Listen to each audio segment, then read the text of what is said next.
इस वीडियो में हम डिस्कस करेंगे molality and molality is also a term और we can say this is a way to express the concentration of the solution quantitatively.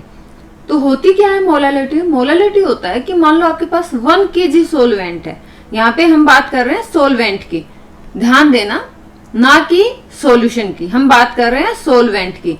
तो 1 kg solvent के अंदर कितने number of moles of solute present हैं, that is known as molality. Molality को हम small m से represent करते हैं and molality is number of moles of solutes present in 1 kg of the solvent. Formula क्या होगा? Molality is equal to number of moles of solute. मान लो अब जो मास ऑफ सोलवेंट है, अगर W1 ग्राम हमने ले लिया तो W1 ग्राम में number of moles of solute N2 present है, तो हम निकालेंगे 1000 में, क्योंकि हमें ये देखना है कि 1000 ग्राम में, यानी कि 1 kg मतलब 1000 ग्राम, तो 1000 ग्राम में आपके कितने number of moles of solute present है, दैट इज मोलालिटी। इसको थोड़ा समझते हैं। सपोज करो गिवन क्या है कि W2 gram of solute is present in W1 gram of the solvent. तो W2 ग्राम सोल्यूट है जिसका मोलर मास M2 है, तो हम क्या निकाल लेंगे? Number of moles of solute निकाल लेंगे N2। N2 क्या हो जाएगा हमारा? गिवन मास कितना है? W2 ग्राम। और मोलर मास क्या बताया? मोलर मास बताया है M2 ग्राम। तो number of moles of solute हमारा क्या हो गया? W2 upon M2। और यहाँ पे mass of solvent in kilogram, kilogram यहाँ पे हम कैसे निकालेंगे? देखो, अगर हमारे पास मान लो W1 ग्राम में दिया है, तो W1 ग्राम में दिया है, हमें निकालना है 1 kg में, तो हम इसको कैसे कर सकते हैं? इसको हम कुछ ऐसे समझे कि जो W1 ग्राम हमारा सोलवेंट है उसमें कितने नंबर ऑफ मोल्स प्रेजेंट है? N2। N2 को हम क्या लिख सकते हैं? W2 अपॉन M2 भी लिख सकते हैं। हमें निकालना कितने में है? 1000 ग्राम में निकालना है। 1000 ग्राम का मतलब क्या हो गया? 1 kg।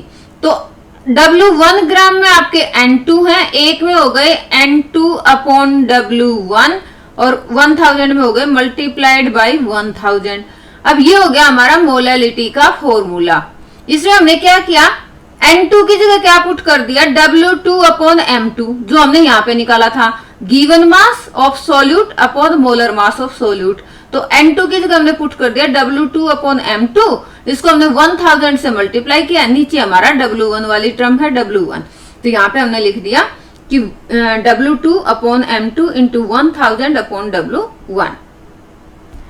अब मान लो यहाँ पे हमारे पास, हम ये बोलते हैं कि 1 kg किसी भी सोलवेंट के अंदर, 1 kg सोलवेंट के अंदर अगर 1 मोल किसी सोल्यूट का प्रेजेंट है, या फिर हमने यूं कह दिया कि 1 मोल पर kg ऑफ KCl, इसका मतलब क्या हुआ कि 1 मोल KCl is dissolved in 1 kg of water.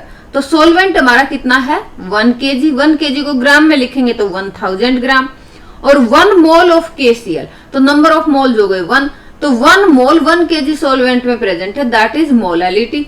तो इसको हम लिख सकते हैं 1 मोलालिटी। तो स्मॉल m हमारा मोलालिटी को रिप्रेजेंट करता है 1m। 1 मोल का मास भी हम निकाल सकते हैं। 1 मोल का मास KCl यहाँ पे गिवन है, तो पोटेशियम क्लोराइड 1 मोल का मास होता है 74.5 ग्राम। अब हम एक एग्जाम्पल देख लेते हैं।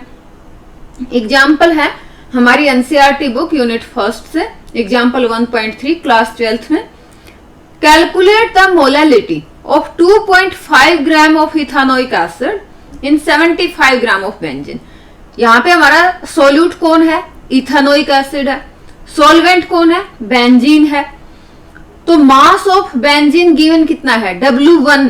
बेंजीन मतलब हमने बताया ना सोलवेंट, सोलवेंट का मास W1 कितना गिवन है? 75 ग्राम है। उसमें सोल्यूट कितना प्रेजेंट है? सोल्यूट प्रेजेंट है हमारा 2.5 ग्राम, दैट इज इथेनोइक एसिड। अब हमें तो क्योंकि नंबर ऑफ मोल्स निकालने हैं सोल्यूट के, तो हमें मोलर मास भी चाहिए होगा। तो molar mass of ethanoic acid देखेंगे। इथेनोइक एसिड में देखो 2 कार्बन है, हमने यहाँ पे C2 लिख दिया, हाइड्रोजन 3 यहाँ पे और 1 यहाँ पे, टोटल 4 हाइड्रोजन है। ये 4 हाइड्रोजन हो गए और 2 ऑक्सीजन है, तो ये 2 ऑक्सीजन हो गए। तो इसका मोलर मास निकालेंगे।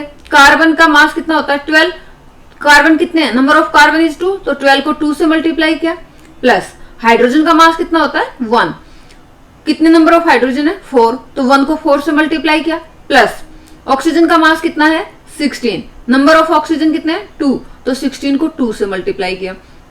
अब यहाँ पे देखो इसका सबका जो सम है ये हो गया 24 कार्बन का मास प्लस हाइड्रोजन का 4 प्लस 32 ऑक्सीजन का, तो इन सबको हम ऐड कर देंगे तो ये हमारे पास आ गया 60 ग्राम। तो molar mass of ethanoic acid हमारे पास क्या आ गया 60 ग्राम। ये हमने क्यों निकाला, क्योंकि हमें निकालना है number of moles of ethanoic acid, N2 निकालना है। N2 हमारा क्या होगा, given mass upon molar mass.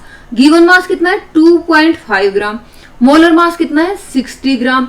तो यहाँ पे नंबर ऑफ मोल्स हमारे पास कितने आ गए 0.0417 मोल आ गए।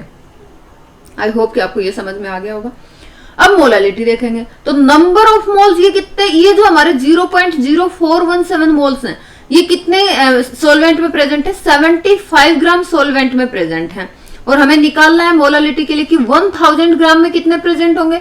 तो इसको एक बार फिर देख लेते हैं। यहां से हम देखेंगे 75 ग्राम बेंजीन में कितने नंबर ऑफ मोल्स आ गए 0.0417 मोल्स आ गए। हम क्या निकाल रहे हैं, मोलालिटी निकाल रहे हैं। और हमें निकालना कितने में 1000 ग्राम में, क्योंकि हम यहाँ पे हमारा 75 ग्राम बेंजीन क्या है सोलवेंट है, तो हम 1 kg सोलवेंट के अंदर कितने नंबर ऑफ मोल्स प्रेजेंट है, दैट इज मोलालिटी। तो हमने ये निकाल लिया नंबर ऑफ मोल्स, जो कि हमने given mass upon molar mass से निकाला। तो ये नंबर ऑफ मोल्स हमारे किसके हैं, ये है सोल्यूट के।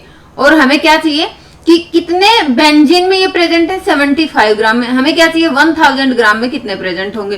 तो ये कितना आ जाएगा, ये हो जाएगा 0.0417 डिवाइडेड बाई 75 मल्टीप्लाइड बाई 1000।